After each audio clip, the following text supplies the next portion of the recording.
cours des dernières années, de nombreuses études scientifiques ont établi un lien important entre la santé et la qualité du sommeil. Néanmoins, il existe plusieurs troubles capables d'interférer avec le pouvoir réparateur du repos. Parmi eux, on retrouve une maladie particulièrement insidieuse, l'apnée du sommeil. À l'échelle mondiale, une équipe de chercheurs a approximé en 2018 que près d'1 milliard de personnes souffriraient d'apnée du sommeil. 90% de ces gens-là ignoreraient leurs conditions. Il en existe 3 formes. L'apnée du sommeil obstructive, l'apnée mixte du sommeil et l'apnée centrale du sommeil. Nous traiterons dans cette vidéo de l'apnée centrale du sommeil, aussi appelée ACS. Ce type d'apnée aurait la prévalence la plus faible, 0,9% selon une étude menée sur un échantillon de 5804 sujets en 2016. Cependant, l'ACS possède une fréquente comorbidité avec des pathologies neurologiques et cardiovasculaires susceptibles de nécessiter des services de réadaptation en ergothérapie. L'apnée centrale du sommeil est caractérisée par un arrêt respiratoire d'au moins 10 secondes en raison de l'absence de signaux envoyés par les centres respiratoires du tronc cérébral. Ainsi, les individus atteints de lésions ou d'infections au système nerveux central, par exemple un infarctus du tronc cérébral, encéphalite, malformation d'Arnold-Chiari, sont particulièrement à risque d'être atteints. D'un autre côté, l'hypothyroïdie et l'utilisation prolongée de ventilation en pression positive continue peuvent également donner lieu à cette défaillance temporaire des cellules nerveuses du tronc cérébral. Ceci étant dit, la forme la plus courante d'ACS demeure la respiration de Cheyne-Stokes. Ce trouble ne touche pas directement les centres de commande respiratoires, mais plutôt leur réponse aux modifications des concentrations des gaz respiratoires et du pH sanguin durant le sommeil. Pour ce faire, une alternance périodique d'hypoventilation et d'hyperventilation est induite. Selon la littérature scientifique, les causes potentielles de ce trouble sont très variées. La haute altitude, la consommation d'opiacés, entre autres codéine, morphine, oxycodone, l'insuffisance cardiaque, les battements de cœur irréguliers et les accidents cardiovasculaires peuvent tous contribuer à la respiration de Cheyne-Stokes. Finalement, l'apnée centrale du sommeil peut aussi avoir une origine génétique. Effectivement, la protéine synthétisée à partir du gène PHOX2 jouerait un rôle important dans la formation et la différenciation des neurones du système nerveux autonome. La mutation de ce gène est responsable pour 80 à 90% des cas d'hypoventilation alvéolaire centrale congénitale chez les nouveau-nés. En général, les hommes âgés représentent la population la plus à risque de développer l'apnée centrale. Mais la question demeure, quelles sortes de symptômes sont engendrés par ce trouble ? Eh bien, ce sont souvent les soignants ou les conjoints qui remarquent de longues pauses respiratoires ou une respiration superficielle chez la personne atteinte. Comme le nom l'indique, l'arrêt respiratoire bref et répété est le principal indice révélateur des différentes formes de l'apnée du sommeil, dont bien entendu l'apnée du sommeil central. La personne sera sujette à des réveils spontanés durant la nuit pour reprendre sa respiration et elle sera victime d'insomnie. À cause du manque de sommeil et de la piètre qualité de celui-ci, la personne atteinte d'apnée du sommeil risque d'être plus irritable et de souffrir de somnolence diurne. Nous retrouvons également d'autres symptômes qui ne sont pas toujours présents, comme les ronflements, les maux de tête et les troubles de la mémoire. L'apnée du sommeil a également été associée à des troubles cardiaques comme l'hypertension artérielle. En effet, ce serait en raison de l'augmentation de la stimulation du système nerveux sympathique et du nerf vague, tous deux faisant partie du système nerveux autonome et donc s'occupent du rythme cardiaque. L'hypoxémie, c'est-à-dire la diminution de la quantité d'oxygène dans le sang, amène aussi des perturbations du rythme du cœur chez les personnes apnéiques. L'ACS a même été associée à une anomalie du ventricule gauche. Il y a donc une relation étroite entre la santé cardiaque et l'apnée centrale du sommeil. Pour pouvoir approfondir sur les mécanismes de l'ACS, il faut d'abord saisir la régulation de la respiration. La respiration est contrôlée par différents centres respiratoires situés dans le pont et le bulbe rachidien. Eux-mêmes sont régulés par différents facteurs.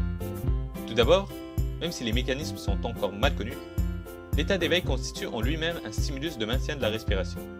En étant éveillés, nous sommes notamment sujets à différents stimuli émotionnels qui influencent notre rythme respiratoire. Il nous est aussi occasionnellement possible de contrôler volontairement notre respiration. Finalement, les mécanorécepteurs des muscles respiratoires et des poumons permettent également de réguler la respiration en apportant des informations sur le degré de contraction musculaire et le gonflement des poumons. En second lieu, les chémorécepteurs sensibles aux pressions partielles de CO2 et d'O2 ont un rôle capital dans le maintien de l'activité des centres respiratoires. À proximité de ces derniers, on distingue les chémorécepteurs centraux. Ils détectent le changement de PCO2 et de pH dans le sang et dans le liquide céphalorachidien. Les autres types de chémorécepteurs sont appelés les chémorécepteurs périphériques. Ils sont composés premièrement des corps carotidiens qui communiquent avec le système nerveux central par l'intermédiaire du nerf glossopharyngien. Deuxièmement, il y a les corps aortiques, qui eux communiquent avec le SNC par l'intermédiaire du nerf vague. Les chémorécepteurs périphériques détectent principalement la PO2, mais les corps carotidiens sont aussi sensibles à la PCO2 et au pH. Ainsi, ces chémorécepteurs régulent la respiration en fonction de la pression partielle de CO2 et d'O2. Ceci signifie qu'une hypoventilation produisant une diminution importante de la PO2 et une augmentation importante de la PCO2, donc respectivement une hypoxie et une hypercapnie, résulterait en une hausse du débit ventilatoire. A l'inverse, une diminution importante de la PCO2, une hypocapnie, et une augmentation importante de la PO2, une hyperoxie, résulterait en une baisse du débit ventilatoire. C'est toutefois la pression partielle de CO2 qui est le principal déterminant de l'activité respiratoire. En effet, il faut une PCO2 minimale pour que les centres respiratoires restent actifs. Ce seuil de PCO2 minimal est appelé le seuil d'apnée. Ainsi, s'il n'est pas atteint, la commande respiratoire cesse de fonctionner. Maintenant que nous connaissons mieux comment la respiration est régulée, discutons enfin du principal mécanisme de l'apnée centrale. Notons en premier lieu que le sommeil implique une perte d'état d'éveil et des stimuli émotionnels et volontaires de la commande respiratoire. Le maintien de la respiration est plus fragile car il est essentiellement assuré par les informations envoyées au centre respiratoire par les chémorécepteurs. Le processus d'apnée débute par un épisode d'hypoxie important pendant le sommeil qui est détecté par les chémorécepteurs périphériques et centraux. Ils perçoivent alors que la pression partielle du CO2 est trop élevée par rapport à la pression partielle du dioxygène. Les centres respiratoires recevront un influx nerveux de la part des chémorécepteurs et vont ainsi stimuler le circuit neuronal moteur des muscles effecteurs de la respiration, soit le diaphragme, les muscles intercostaux et les muscles abdominaux. Il en résulte une hyperventilation visant à compenser le manque de dioxygène qui entraîne une hyperpnée, soit un excès d'O2, mais aussi une hypopnée, un déficit en CO2. Comme l'activité des centres respiratoires dépend du seuil d'apnée et donc d'une PCO2 suffisante, l'hypocapnie va entraîner un arrêt de la commande respiratoire car les chémorécepteurs ne détectent pas assez de CO2. Cet arrêt de la commande respiratoire signifie une pause ventilatoire et l'apparition d'un épisode d'apnée du sommeil. L'apnée provoque toutefois une transition vers l'hypercapnie, un excès de CO2, ce qui, une fois le seuil d'apnée atteint, permet de rétablir l'activité respiratoire. Cependant, cet arrêt respiratoire intermittent soumet l'organisme à un stress important. Par conséquent, on recrute l'axe neuro-endocrinien du stress qui stimule entre autres l'activité cardiaque. Ceci peut alors entraîner un réveil qui contribue à rétablir la respiration mais cause aussi une fragmentation du sommeil. Il s'agit d'un cycle vicieux qui se répète à des fréquences variables au cours du sommeil. Mais pourquoi observons-nous une hypoxie en premier lieu? Ceci nous amène aux différentes variantes d'apnée du sommeil central. La première variante est liée à la respiration de type Cheyne-Stokes. Comme déjà mentionné, la respiration de type Cheyne-Stokes est souvent retrouvée chez les personnes ayant un ralentissement de la circulation sanguine en raison d'une insuffisance cardiaque ou une importante congestion pulmonaire. Ceci entraîne une hypoxie à laquelle les centres respiratoires répondent par l'hyperventilation. La pression partielle du dioxyde de carbone devient alors faible au niveau des chémorécepteurs, ce qui induit un épisode d'apnée selon les mécanismes présentés précédemment. L'ACS peut aussi être causée par certaines drogues ou médicaments, cependant, leurs mécanismes sont toujours mal connus. L'effet de l'altitude est une autre cause potentielle des épisodes d'apnée du sommeil central chez les personnes à risque, car l'oxygène est plus rare. L'organisme peut donc être en hypoxie au cours du sommeil, comme par exemple Charles Tisser n'a pas pu terminer son ascension du mont Mera en 2008 en raison de son apnée centrale causée par l'altitude. Une autre origine éventuelle qui a brièvement été mentionnée est le possible effet secondaire complexe des appareils à pression positive continue lors du traitement de l'apnée obstructive. L'élimination du CO2 est grandement favorisée lors de la ventilation supportée par ces appareils. Ceci peut mener à une hypocapnie et un arrêt de la commande respiratoire.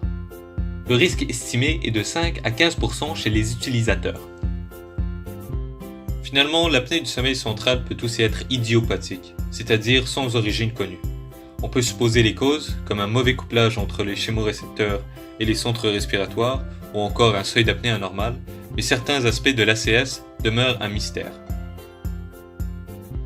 somme toute, l'apnée centrale est une pathologie encore peu connue, bien qu'elle affecte le sommeil d'un nombre important de gens dans notre société. La maladie est causée par une défaillance du centre respiratoire ou des chémorécepteurs du corps.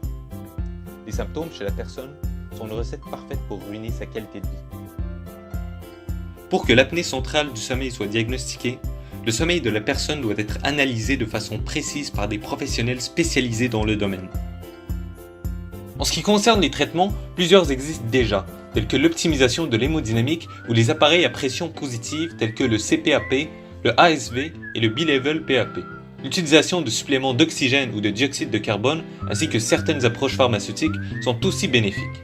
Finalement, d'autres traitements sont à l'étude, tels que la stimulation du nerf phrénique. Encore une fois, le syndrome d'apnée du sommeil est un trouble assez commun. Ainsi, comment a-t-il atteint une prévalence si importante?